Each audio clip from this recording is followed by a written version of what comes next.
munakib para salafus salih. Di antara munakib yang disampaikannya adalah tentang penghulunya para tabi'in, Uwais Al-Qarani, yang bersifat rendah diri dan tawadhu'. Ia mengharap hanya selamat di negeri akhirat. Al-Imamul Haddad berkata, telah berkata Asy-Syaikh Al-Imam Abdullah bin As'ad Al-Yafi'i Al-Yamani rahimallahu dalam kitabnya Rawdur Rayyahin pada cerita ke-145, diriwayatkan bahwa Uwais Al-Qarani rahimallahu makanan pokok dan pakaiannya dari tempat sampah. Pada suatu saat, seekor anjing menggonggongnya di tempat sampah. Lalu Uwais berkata kepada anjing tersebut, "Makanlah yang ada di dekatmu, dan aku akan makan apa yang ada di dekatku. Janganlah engkau menyalak kepadaku. Kelak jika aku berhasil melewati titian Shirathul Mustaqim, maka aku akan lebih baik darimu, dan jika tidak, maka engkau lebih baik dariku." Diriwayatkan bahwa keluarga menganggapnya gila, kerabatnya menghina-hinanya, dan anak-anak kecil senang menyuraki dan melemparinya dengan batu. Aku utarakan, Allah tuang minuman cinta pada suatu kaum, lalu linglung di antara pada laman dan kota. Si bodoh mengira mereka gila, tapi tidak. Ternyata cinta yang nampak pada suatu kaum, untuk mereka dituangi cinta membabukkan dengan cara kasih. Lalu mabuk bergadang dengan kekasih, memanggilnya dalam gelap malam. Di antara mereka adalah Uwais Al-Qarani.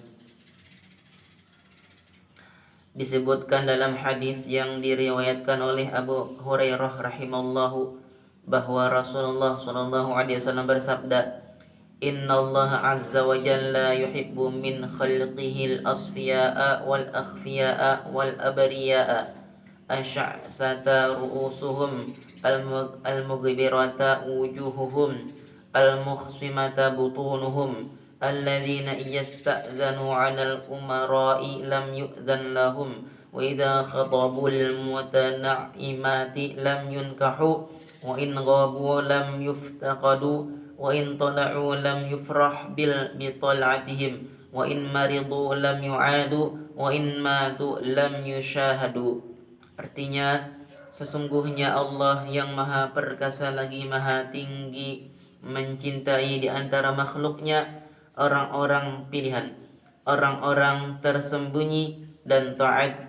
Rambut mereka acak-acakan, wajah mereka berdebu, dan perut mereka kelaparan. Jika meminta izin kepada pemimpin ditolak. Jika melamar wanita cantik tidak diterima. Jika mereka tidak hadir, tidak ada yang merasa kehilangan. Dan jika hadir, tidak ada yang merasa bahagia dengan kehadirannya. Jika sakit, tidak ada yang mengunjunginya. Dan jika mati, tidak ada yang menyaksikan jenazahnya. Para sahabat bertanya, "Wahai Rasulullah, contohkan pada kami salah satu dari mereka." Rasulullah sallallahu alaihi wasallam menjawab, Zaka Uwais Al-Qarani." Artinya itu adalah Uwais Al-Qarani. Para sahabat bertanya kembali, "Seperti apakah Uwais Al-Qarani?"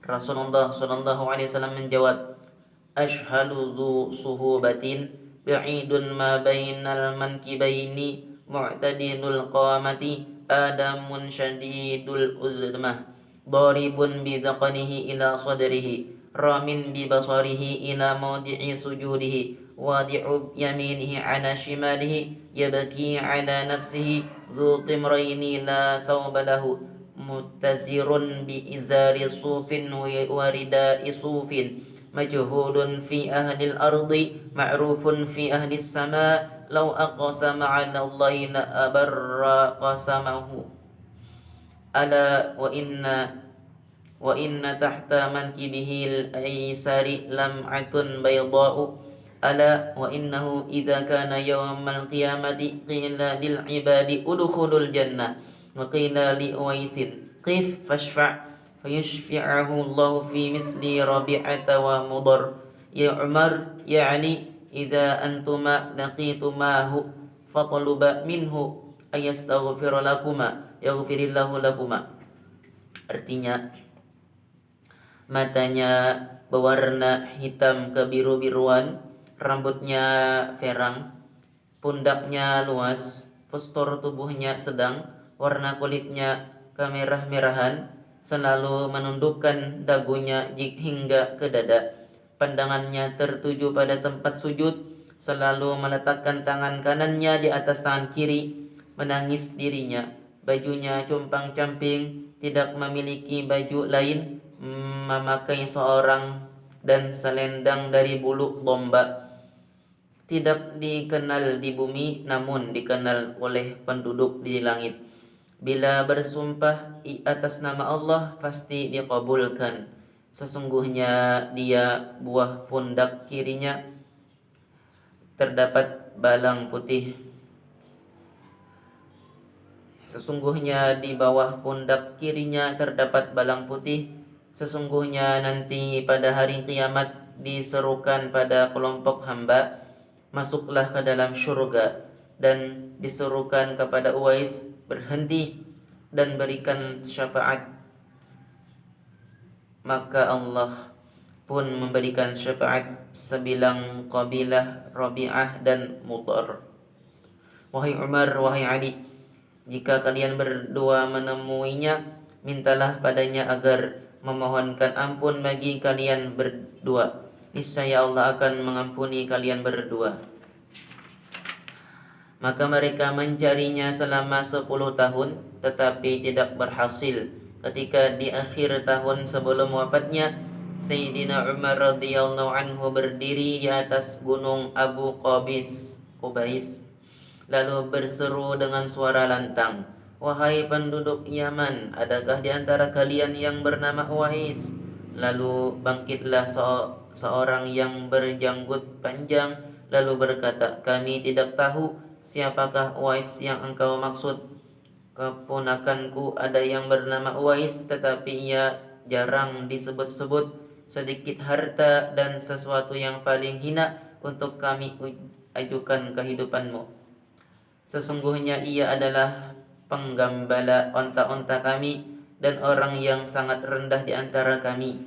Maka Sayyidina Umar pun memalingkan pandangan matanya seakan-akan tidak membutuhkannya dan berkata, "Di manakah keponakanmu itu? Apakah ia di tanah haram ini?" Lalu dijawab, "Ya, ia ikut bersama kami." Sayyidina Umar bertanya, "Di manakah tempatnya?" Orang tersebut menjawab, "Ia berada di padang Arafah." Kemudian berangkatlah Sayyidina Umar dan Ali radhiyallahu anhuma dengan cepat menunggangi kendaraannya menuju padang Arafah. Tiba-tiba mereka mendapatkannya dalam keadaan salat di dekat pohon dan onta-onta yang digembalakannya di sekitarnya. Keduanya mengikat kuda mereka, lalu mendatanginya dan berkata, Assalamualaikum warahmatullahi wabarakatuh." Wais mempercepat salatnya dan menjawab salam mereka berdua. Mereka bertanya, "Siapa engkau?" Ia menjawab, "Aku adalah seorang pengembala onta dan buruh suatu kaum." Mereka berdua berkata, "Kami tidak bertanya kepadamu tentang gembala dan apa pekerjaanmu. Kami bertanya, siapakah namamu?" Ia menjawab, "Aku adalah Abdullah, hamba Allah." Mereka berdua berkata, "Kami sudah tahu bahwa seluruh penduduk langit dan bumi adalah hamba Allah. Tetapi siapakah nama yang telah diberikan oleh ibumu?" Ia menjawab, "Wahai kalian berdua, apakah yang kalian inginkan dariku? Mereka berdua menjawab, Nabi Muhammad mensifatkan kepada kami seorang yang bernama Uwais al-Qarani. Kami sudah mengetahui akan rambut yang terang dan mata yang berwarna kebiru-biruan, dan Nabi Muhammad memberitahukan kepada kami bahwa di bawah pundak kirinya terdapat balang putih. Tunjukkan pada kami kalau itu memang ada padamu, maka engkaulah orangnya. Maka ia pun menunjukkan kepada mereka berdua akan pundaknya. Ternyata terdapat balang putih itu. Mereka berdua segera menghampirinya dan menciumnya seraya berkata, kami bersaksi bahwasanya engkau adalah Uwais al-Qarani. Mintakanlah keampunan untuk kami, semoga Allah mengampunimu. Maka dengan tenang ia pun menjawab, aku tidak pernah mengkhususkan istighfarku untuk diriku atau siapapun dari anak cucu Adam, tetapi doaku untuk mereka yang ada di daratan dan di lautan, baik laki-laki maupun wanita yang beriman, dan seluruh umat Islam. Wahai kalian berdua, Allah telah membongkar dan memberitahukan keadaanku pada kalian berdua. Lalu siapakah kalian berdua? Berkatalah Sayyidina Ali radhiyallahu anhu, ini adalah Amirul Mukminin Umar bin Khattab, sedangkan aku adalah Ali bin Abi Thalib. Lalu Uwais bangkit dan berkata, kesejahteraan dan rahmat dan keberkahan Allah bagimu wahai Amirul Mukminin, dan kepadamu pula wahai anak Abi Thalib. Semoga Allah membalas jasa kalian berdua atas umat ini dengan kebaikan. Lalu keduanya berkata, begitu juga engkau, semoga Allah membalas jasamu dengan kebaikan atas dirimu. Lalu Sayyidina Umar berkata kepadanya, tetaplah di tempatmu hingga aku memasuki kota Mekah, dan aku membawakan untukmu bekal dari pemberianku dan penutup tubuh dari pakaianku. Ini adalah tempat pertemuanku denganmu. Ia berkata, tidak ada lagi pertemuan antara aku denganmu, wahai Amirul Mukminin. Aku tidak akan melihatmu lagi setelah hari ini. Apakah engkau mengetahui apa yang akan aku perbuat dengan bekal dan baju darimu? Bukankah engkau melihat pakaianku yang terbuat dari kulit domba? Kapan engkau melihat aku merusakkannya? Kapan engkau melihat aku merusakkannya? Bukankah engkau mengetahui bahwa aku mendapatkan bayaran sebanyak 4 dirham dari hasil gembalaanku? Kapankah engkau melihatku menghabiskannya, wahai Amirul Mukminin? Sesungguhnya di hadapanku dan di hadapanmu terdapat bukit yang terjal, dan tidak ada yang dapat melewatinya kecuali setiap hati yang memiliki rasa takut dan tunduk. Maka takutlah, semoga Allah merahmatkan bagimu. Ketika Sayyidina Umar radhiyallahu anhu mendengar semua itu, ia menghentikan cambuknya di atas tanah. Kemudian ia menyeru dengan suara lantang. Ketika Sayyidina Umar radhiyallahu anhu mendengar semua itu, ia menghentakkan cambuknya di atas tanah. Kemudian ia menyeru dengan suara lantang, andai Umar tidak dilahirkan oleh ibunya, andai ibuku mandul tidak dapat hamil, wahai siapa yang ingin mengambil tampuk kekhalifahan ini? Kemudian Uwais berkata, wahai Amirul Mukminin, ambillah arahmu lewat sini, sehingga aku bisa mengambil arah yang lain. Maka Umar radhiyallahu anhu berjalan ke arah Mekah, sedangkan Uwais menggiring onta-ontanya dan mengembalikannya kepada kaumnya. Lalu ia meninggalkan pekerjaan sebagai penggembala dan menghadapkan dirinya beribadah hingga menemui Allah Subhanahu wa taala. Dalam kitab Sahih Muslim disebutkan, sesungguhnya Sayyidina Umar bin Khattab radhiyallahu anhu mengatakan bahwa Rasulullah sallallahu alaihi wasallam bersabda, "Ya'ti 'alaikum Uwais bin Amir ma'a amdadi ahlil Yaman min marad summa min qarni kana bihi barasun fa bari'a minhu illa mawdi'u dirhamin lahu walidatun huwa biha barrun law aqsama 'ala Allahi la abarrahu fa in istata'ta ay yastaghfira laka faf'al. Artinya, akan datang pada kalian Uwais Al-Qarani bin Amir bersama rombongan Yaman dari kota Marat dan di daerah Qoran. Ia terkena penyakit balang, kemudian sembuh kecuali bekasnya seukuran uang dirham. Ia mempunyai ibu dan ia berbakti kepadanya. Jika ia bersumpah atas nama Allah, niscaya Allah akan mengabulkan. Jika engkau bisa meminta agar ia memohonkan ampunan untukmu, maka lakukanlah. Hadis ini juga meriwayatkan pertemuan Sayyidina Umar radhiyallahu anhu dengannya, hingga perkataan Sayyidina Umar radhiyallahu anhu, mintakan ampun untukku, lalu ia pun memintakan ampun untuknya. Lalu Sayyidina Umar berkata, hendak pergi ke manakah engkau? Ia menjawab, aku akan pergi ke Kufah. Sayyidina Umar radhiyallahu anhu berkata kepadanya, maukah aku tuliskan surat kepada pejabat di sana untukmu? Ia menjawab, aku lebih suka menjadi orang yang berdebu di antara manusia. Ini diriwayatkan dari sebagian hadis. Dalam riwayat Muslim disebutkan, inna khairat tabi'ina rajulun yuqalu lahu Uwaisin wa kana lahu walidatun huwa biha barrun wa kana bi bayadun famuruhu falyastaghfir lakum. Artinya, sesungguhnya sebaik-baik tabi'in adalah seorang laki-laki yang bernama Uwais. Ia mempunyai seorang ibu dan ia berbakti kepadanya. Ia memiliki balang putih. Mintalah agar ia memohonkan ampun untukmu. Maksud perkataan Uwais adalah orang yang berdebu. Maksudnya adalah orang-orang fakir di kalangan mereka yang tidak dikenal jika berkumpul bersama mereka.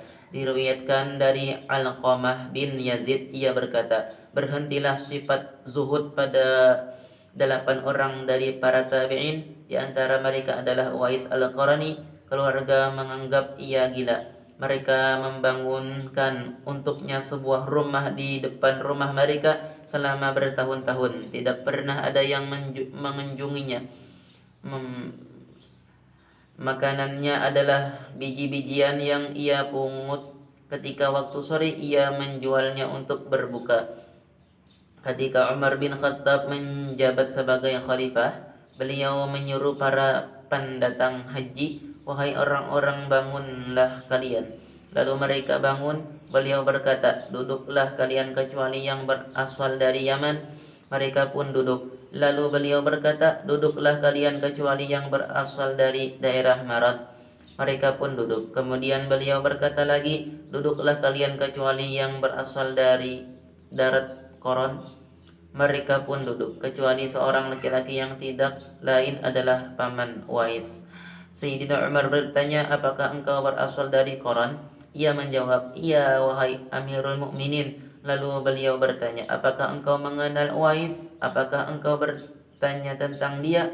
Wahai Amirul Mukminin, demi Allah, tidak. Ada orang-orang yang lebih bodoh, lebih gila dan lebih kelaparan darinya. Maka menangislah Sayyidina Umar radhiyallahu anhu, lalu ia berkata, hal itu ada padamu, bukan padanya. Aku mendengar Rasulullah sallallahu alaihi wasallam bersabda, yadkhulul jannata bi syafa'atihi mislu Rabi'ah wa Mudhar. Artinya, kelak akan masuk surga melalui syafaatnya sebanyak kabilah Rabi'ah dan Mudhar.